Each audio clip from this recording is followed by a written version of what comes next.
Hello friends, আজিৰ এই ভিডিঅ'টোত আসাম এণ্ড ইটছ পিপুলৰ কিছুমান গুৰুত্বপূৰ্ণ MCQ আপোনালোকৰ কাৰণে লৈ আহিছোঁ। এইটো পাৰ্ট 1 হয়। আপোনালোকে ভিডিঅ'টো প্ৰথমৰ পৰা শেষলৈকে চাব।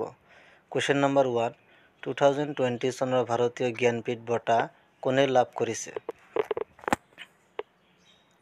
ইয়াৰ আনসাৰটো হ'ব option A Nilamani Phukan. Question number 2, Shilabhadra কাৰ ছদ্মনাম? ইয়াৰ আনসাৰটো হ'ব option B Rewati Mohan Dutta Choudhury. Question number 3, doctor Banikanta কাকতিৰ ছদ্মনাম কি? ইয়াৰ আনসাৰটো হ'ব option D Bhabananda Pathak. Question number 4, বৰ্তমান অসমত কিমানটা গাঁও পঞ্চায়ত আছে? ইয়াৰ আনসাৰটো হ'ব অপশ্যন বি 2200খন। কুৱেশ্যন নম্বৰ 5, বৰ্তমান অসমত কিমানটা উন্নয়ন খণ্ড আছে?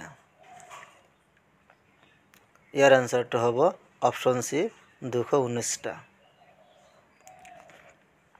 কুৱেশ্যন নম্বৰ 6, অসম সমুদ্ৰ পৃষ্ঠৰ পৰা কিমান উচ্চতাত অৱস্থিত? ইয়াৰ আনসাৰটো হ'ব option D 79.5 metre.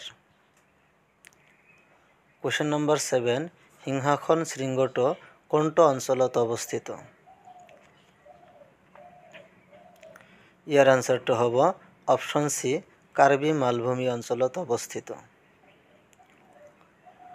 Question number 8, Guwahati সমুদ্ৰ পৃষ্ঠৰ পৰা কিমান উচ্চতাত অৱস্থিত?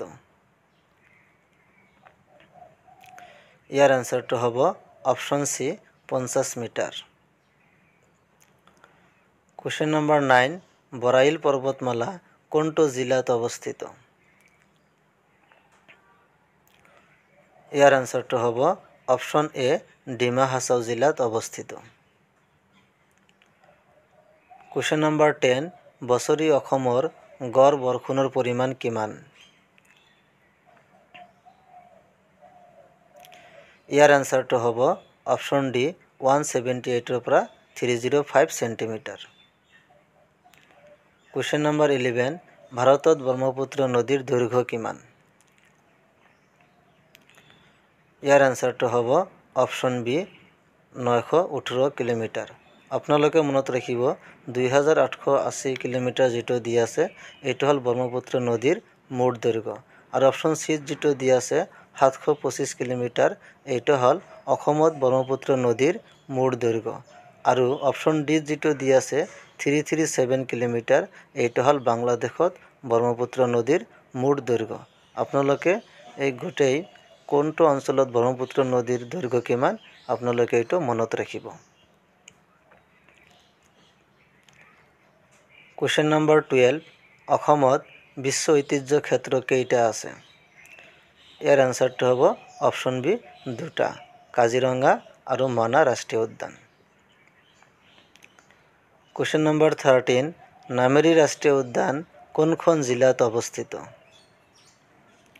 ইয়াৰ আনসাৰটো হ'ব অপশ্যন এ শোণিতপুৰ জিলাত। কুৱেশ্যন নম্বৰ 14, লাওখোৱা অভয়াৰণ্য কোনখন জিলাত অৱস্থিত? ইয়াৰ আনসাৰটো হ'ব অপশ্যন চি নগাঁও জিলাত অৱস্থিত। কুৱেশ্যন নম্বৰ 15, হৰ্ণবিল উৎসৱ কোনটো ৰাজ্যত পালন কৰা হয়? ইয়াৰ আনসাৰটো হ'ব অপশ্যন ডি নাগালেণ্ড ৰাজ্যত পালন কৰা হয়।